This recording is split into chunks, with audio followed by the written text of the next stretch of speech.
there is no shame in going back to your parents if you've hit a dead end. And I will give that advice again and again. I don't care what people think, because that's exactly what I will do. Mi ndarudi kwa madhe. Hello guys, it's Mungai Eve. Welcome to the Mungai Eve show, and of course you're the number one online TV show. And guys, today I have an amazing guest. I know most of us we know him, and I don't know kama watu already wanajua usharudi Kenya uko hapa. He has been here for a few days. Nikamwa, let me take this opportunity to have him on our channel so that we can have a conversation. Okaje? Niko poa. Yeah. Mind them your name, probably umesahau. Tileh Pacbro. If you like Bwana Kiburi mwenyewe, you know what I'm saying? Pacbro, ushachukua hiyo Bwana Kiburi. Chukua, hiyo ni yetu sahi. Yeah. When did you embrace it? Kutoka kitambo, you know, when people start calling you a name, the best way that you can combat maybe these bad feelings and stuff like that is to embrace it. Yeah. Okay, me thought umekubali juzi after I saw you umefika pale kwa Edgar, people were complaining. Sasa ni watu walijua late, unaona. Yeah. A lot of people who follow me know that mimi ni mse kiburi yani, unaona, because the level of humility that people expect me to showcase, that's not hiyo si yangu basically. Yeah. Okay, yourself, do you think it's kiburi ama it's people expecting you to live the way they want? I mean, of course, everybody has their own standards of living. You know, I mean, everybody has their own expectations. So my principles, they are different. They differ from all the followers that I get, all the followers that I have. So kenye mtu expect I do to show that I'm humble is not what I will legit do in the real world, you know. Yeah, and also I basically say everything straight to the point. I don't like beating around the bush, you know. Most people will tell you, oh, you know, me, I tell you straight to the point. If you don't have this, do this, and I will tell you what I will do. If you're going to ask me, you might as well prepare for whatever I say. Yeah. It's not my responsibility to baby feed you. Yeah. Okay. Before we get to where that name exactly ilitoka, I want to know what reason made you feel like this is the right time to come back here? Is it some projects you're working on? You're gonna go back later, or are you back fully? Well, I just basically came back for a week only. Yeah, because I had some few businesses I had to handle. Yeah, so it's only a week. Then you're back. Narudi mbio. Especially now that unafika hapo unapata everything is 3 times the price that you left, you know. It's tough. Umepata huku prices zimepanda. Life is really expensive right now. Yeah, but to be honest, it's not even close to half of what life is like in Spain. It's like 5 times more expensive there. Yeah. Okay, but why do you feel that kapinch? Ni kwa sababu kuna ile mazoea. Unajua kuna ile duka umezoea ukienda na 10 bob, unatoka hapo hivyo na let's say keki mbili. Alafu saa hiyo unaenda na kupea moja. Kuna ile buda wewe. Unanichezea. Okay, nataka nijue watu wameku-receive aje home. You know when you go outside the country, or kama umezaliwa Ushago ukienda Nairobi, ukirudi Ushago, there are some people who will receive you well. Wengine wata feel like, hey, this guy akona maringo, such things. Have you experienced any? Generally, no. Yeah, because I was in contact with everybody when tulikuwa tunajuana, so it's basically the same to me. Yeah. Okay, let's get to dancing. When did it start? Dancing? Yeah. Well, I've been dancing since I was little. I was brought up or raised in a children's home, so I've been dancing since I was like 7 or something. Okay. Yeah. And when did you decide to monetize it? Let me see, like 4 or 5 years back, when I was still in high school. I started dancing here and there, you know, would sneak out to just go and dance in clubs for gigs, you know, to just get paid.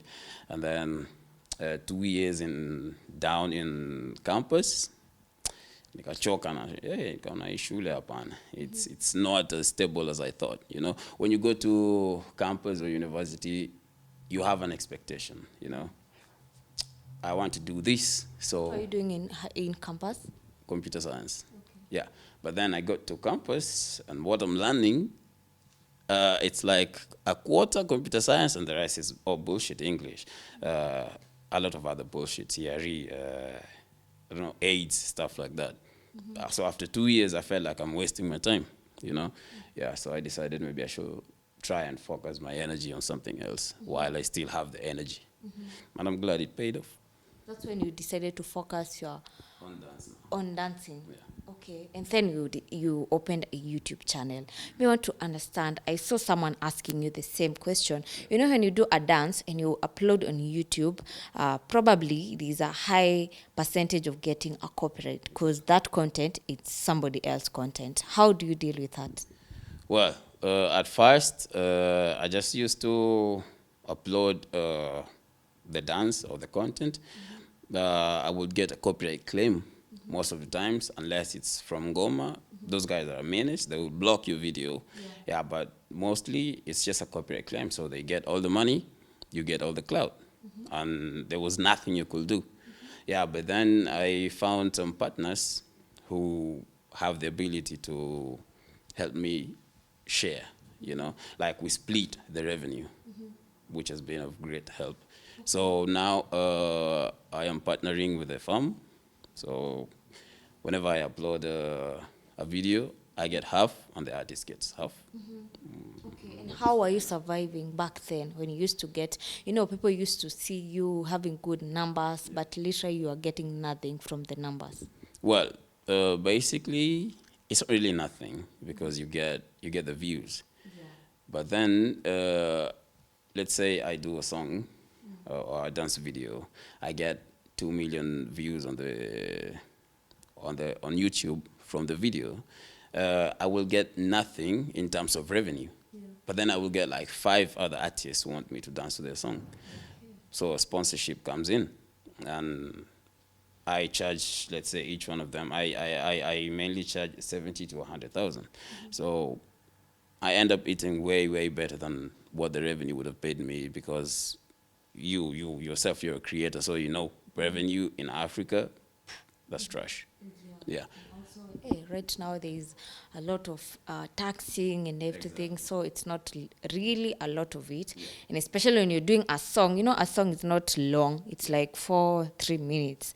Okay, so how do you think it can get solved, especially to our people? Niliona Wakenya wanakuuliza, how can they reach probably such a firm that you're working together with so that they can get help? Because I know most of them, they are suffering when it comes to copyright and blocking. You know, right now kuna kwanga na ile block, you can upload. They block it and you can't use. That's why I was telling you, for example, Ngoma, sijui shida yao ni nini. Those guys, they've blocked all my videos. Like, they would wait until my video hits like 500,000 views and then on a block, you know. And it's so bad after you've worked. And they can just copyright it and monetize the video. I don't really have a problem with that. That's how it has been. So wanachukua tu pesa, and then you remain with the views. But then they block it after you've worked for weeks at end, you know, to just create the content. So for a farm like this, problem is most of the farms, they're invite only. They invite several creators, but I managed to convince them to like sort of include a way which can cover everyone, you know, who is interested. So that's actually what we're working on now. That's why it's now a partnership. At first, I was just like a client. Right now, it's a partnership because I'm working towards making it available to even the small dancers. You know, sometimes you're a small dancer, your account is not even monetized itself.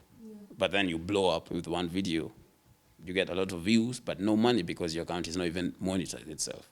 So with this partnership, when it's done, it's still underway, like a month or something, and it'll be good.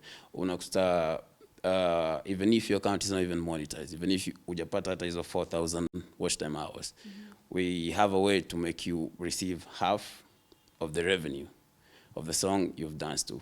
Not only dancers, all creators. Some creators, they review songs and stuff like that. Yeah, you get half of the share, whether you're monetized or not. Yeah. You've mentioned that unalipishanga 70 to 100k for to dance in a video. Mi ningetaka kujua our artists here in Kenya, do they pay for it? Well, to be honest, most of my gigs are from foreign artists, but some of them actually do. Yeah, some of them actually pay. Some of them, they don't pay. They actually ask for free stuff. And, well, of course, mimi ni Bwana Kiburi, so tutakosana when it comes to that. How do you deal with that? What? Mtu akitaka you dance, someone can approach you, kuna kuangana kitu ya you dance in my video, utaonekana umedance kwa video ya msanii mkubwa, na kwambia utapata inatangwa nini, utapata cloud and exposure and stuff like that. Well, that would have been useful if, for example, landlord akikujia rent naweza mpe exposure. But landlord, he don't give a shit about something like that. Yeah, nataka pesa. So basically, hata mimi nataka pesa. You cannot promise me clout when you're coming to me for clout. That's bullshit. Unakuja kwangu nikusaidie kupromote wimbo na unaniambia utanipromote. Why don't you promote your own song the way you want me to promote it? It's as easy as that. Then you won't have to pay anybody. Exactly. Okay, and what do you think about dancing in our country right now? Is it going somewhere, or bado we have a long way to go? Well, dancing has actually improved a lot in the past 1 or 2 years. Basically, the past 1 year, it improved a lot. I see a lot of classes and stuff like that, which were actually not there 2 years ago. Dance was something for, I don't know, people could waste time. But now, a lot of people have commercialized the dance. They're earning from it. And it's... Pacbro, Yeah. I usually see you on social media with your beautiful family, your kid and your wife, but hatujaielewa. And you guys, mlipatana aje? We'd love to know. Well, tulipatana tu kwa dance. I wouldn't like to go into details because we'll one day make a video about that. Wow. So I'm just naacha hiyo ikuwe ya mwisho, yeah. A lot of people Kwa video. visa for that. But that video will release it one day, yeah, when we feel we're ready for that. Yeah, but tulipatana tu kwa dance industry hapa tu. Yeah. Juzi, it was Women's Day. Niliona ukimcelebrate sana. You said that she has been very supportive in your life. Mimi ningetaka kujua like how, yani unaweza sema nini kuhusu your wife? Okay. Well, first of all, when we met, I was still living in Kiburi. Yeah. Mimi nilimchukua nikampeleka mpaka kwangu kwa hiyo nyumba hapo kwa mtaa kabisa. Your single room, unaona. So she decided to stay with me still, even after that, because me, I was real. Like I've told you, Mimi, I don't know how to beat around the bush and pretend. Mpeleke kwa beshte. Kwangu tu hapo nalala chini, Yeah, but she didn't always see that. Aliona everything I can do, She saw everything I was doing at the moment and everything I was planning to do, and she also saw my potential, and she decided to stick with me, and she has been helpful, and as you can see. Okay. After you decided to move to Spain, it led a lot of discussion online. People could say that wewe unaishi juu ya pesa yake, umeolewa, ati as an African, you're not supposed to move to a girl's country. Hizo stories zote ulizichukuliaje? Well, first of all, you cannot tell me what Africans can do when your whole life is basically Western. Una watch TV, ujui nani ametengeneza, basically from white people. Unavaa nguo. If you're telling me stuff that Africans should not be doing, maybe you should tell me that when you're wearing skin clothes and stuff like that. Yeah, a lot of people work on one problem. They like putting their own standards on other people. They like controlling how other people should live their life. I think that is not really okay. So when people tell me umeolewa and stuff like that, well, when you propose, you say, marry me. Will you marry me? You don't say, will I marry you? You will say, will you marry me. So in real sense, every man ameolewa, you know. Yeah, unless you ask the other way around in your proposal, or you did not ask, maybe you ni come we stay. Yeah, but for marriage, it's a two-way thing. You help me, I help you. We have both helped each other a lot, but I'm not under any pressure to discuss how or, yeah. So when you get married, in Africa Mali, you understand the importance of maintaining that circle, that family circle, you know, being able to live. When you're a public figure, especially you, I know you understand, there's a place where you get where you have to actually just be strong. There's a lot of pressure to explain a lot of things, but you just can't. Ni nyinyi tu, hiyo familia watu watatu. Explaining to everyone. My wife, na Tiago, that we know. I don't really care what other people think, because at some point, what they think, it doesn't really matter. Yeah. Do you think it's an African mentality when they see a person, probably marry a person from another country, they tend to feel like the lady has money, yeye ndo ana sponsor huyu? Do you think it's an African mentality, or what do you think about it? Not really. I don't think it's an African mentality. I just think it's a envious mentality. You know, that's just a few individuals who are envious. You know, they would do a lot to be in the same situation. That's because in their mind they think you were just living the joyride. You know, they just think me, I sit down and my mother-in-law showers me with money, my father-in-law showers me with money, my wife showers me with money. My wife dances just like me. We do the same work, so the same money she has, I do have, you know. Another thing is those people who wanajaribu discredit your work, they basically want to believe it, that you cannot do it. Yeah. You know, they just want to force it. They want to wanajaribu yani kulazimisha that yani uwezi. They don't want to believe that actually someone 25 years old like them anaweza kuwa so far in life than them. So when most people say that, I just check their profile and I understand. Nilikuwa hapo Buddha. Najua kenye unapitia. Tulie utapasuka kifua, you know. Yeah, it's just simple as that. Okay. I would like to know, how do you, yani hii confidence unatoanga wapi? Like, I love your attitude. Yani wewe hata mtu akwambie nini, you just post it na unampea kitu yake. Because someone can only destroy you if they built you. Yeah. But most people, they found me built already. So while they jumped on the wagon, the people who built me, I see them every day and I recognize them every day. They support my work all day. And actually, when they have something to criticize, they actually do, and I take it, you know. But most of the people, while they jump on the wagon, they don't even know me, you know. Most people think, nilitoka Kibra, shiu, mpaka Spain. No. Nilitoka Kibra, nika work on myself, worked on my life, mpaka Lavington, and I live there, and I paid my rent, you know. Even when I'm in Spain, I still pay my rent back in Kenya, because nilikuwa na vitu. Sijauza. I still have my house.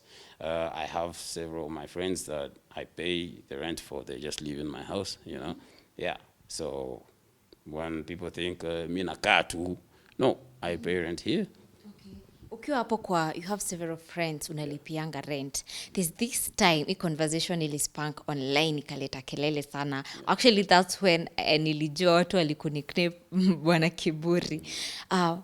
There's someone who had asked you to pay for their rent, and then ukawambia, the only advice unaweza pea msee ni, kama rent imekushinda, just go back to your parents. Yeah. Basically, actually, to be honest, there is no shame in going back to your parents if you've hit a dead end. And I would give that advice again and again. I don't care what people think, because that's exactly what I will do. Mi ndarudi kwa madhe. Nikiuma mamba or nipige tu mawe pale nje, narudi kwa madhe. Because that's the only person who can accept you with both hands, no matter what you've done. no matter what you've gone through, hata uko mwizi, it's only your mom, wakati watu wanakupiga na mawe, yeye ndiye atakuwa na shout something different, you know. Yeah, so Kenya unachukulia, most people they just jump on the wagon, hata wajui nilisema nini. You know, they just take what Tuko said, and I don't know who is behind that account, but I think they have a problem with me, because they literally just took my words and formed something. I think they're just trying to generate, of which I understand, because they need that to eat, otherwise they would starve, but they literally took my words, waka cook it, you know, and then they said I took the conversation, nikaianika pale to shame the woman. It was a question box. So I cannot answer it privately, you know. Besides, I have a lot of people asking me for rent. So when I answer that lady, I'm not just talking to the lady. Now I address all the people who are asking me for rent. Just go back to your parents if you've hit a dead end. If you haven't, kama hujafika mwisho, that means you have the ability to hustle. Go out there and hustle. I will not just take my money and hata kama niko na pesa ngapi. I hustle every day, you know. Mimi siamki tu alafu napewa pesa na mother-in-law. I hustle. A lot of people wakiweka kwa position yangu, I don't think they would survive. I hustle a lot. A lot, you know. So siwezi pea tu stranger pesa yangu. Tafuta pesa yako. Yeah. And I've seen several people ukiwajibu, yani you don't sugarcoat, especially in your question and answer segments. Na unajibu watu accordingly. Why did you decide to choose that path? I know it's a path probably so many people won't love you. You know, Kenyans hate the truth. Yeah. For me, since I was small, I've been in a lot of problems because of that. I say what's in my head, however it is in my head. I don't try to sugarcoat it or stuff like that. Mi naisema tu venye iko. Mi naisema tu. Kinikosea mimi ule msenda kuambia tu venye iko tu. After your story, when that story was going around about you refusing to pay rent for a fun, kuna watu walikuwa na comment wanasema, mbona huyu kijana ako na kiburi, yet sisi ndo tunafanyanga kule, sisi ndo tunampea hizo views, anapata pesa. What can you say about that? So zichukue. Kama mtu umempea kitu na anakukosea na hiyo kitu, so unaichukua tu. Yeah, unamnyaganya, hata sikuchukua kumnyaganya. So,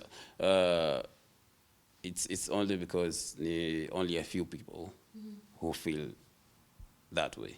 Yeah. Otherwise, utasikia mtu asema, 20 subscribe, but then ako peke yake, wewe na nani mnaenda? You know, kani wewe peke yako unanichukia, wewe enda unsubscribe. You know, wewe enda unsubscribe, mimi na wale wenye wamebaki wale kidogo tunaendelea tu. Yeah, people wanapenda that narrative. Unakuta hata most of the people wenye wanasema nisi tunampea hizo views, they don't even follow you. No, they don't. They don't. Angalia tu, tap tu, utaona hata ni mtu wa kufollow. But ako hapo na mdomo, ujamani si tunamlisha. Because they want to feel that. Yani hiyo kiburi, hata wanataka kufeel ujamani si tunampea hii kitu. They want to feel like they have the ability to bring you down. Which of course ni lies, you know. Yeah. Kimalizia, I've seen you have a comeback class on weekend. I want to know, is it something that you'll do one time, or you're gonna do it maybe probably utacha mtu akiwa in charge, ama it's just one time then you're back? Well, when I left the first time, I left someone in charge, but then it's not an easy task. So they did not manage it well. So I shut it down. I decided I'd rather just have the brand suspended rather than have all of it going to drain, you know. Yeah, so now, since I'm here, we might as well just have one class. But then during the summer, I'm going to come back with my family now. Well, my baby, my son, that's around, I don't want to give the exact dates for security purposes, but then we'll just come back now for a longer period of time now. So we'll have the regular classes later on during the summer. Yeah. Okay. Thank you so much. I really appreciate for the opportunity.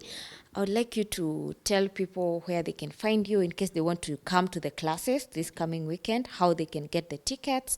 Yeah. Well, if you need the classes, you just need to DM Lead Dance 98.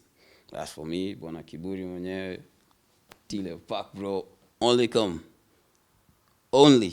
This is a disclaimer. You only follow me if you're strong-hearted, because mimi na nakwambia tu kweli wenye iko. Yeah. Wakuja kama uko strong-hearted. Disclaimer, you know what I'm saying? Yeah. You're not forcing them to follow you. Hey. Sasa tu uanze kusema ujamaa sisi tunamlisha kuja tu ukijua pale hivyo ni kumoto. Exactly. Siku rahisi. Thank you so much. Guys, in case you're watching this video, subscribe to my YouTube channel. We meet in the next video.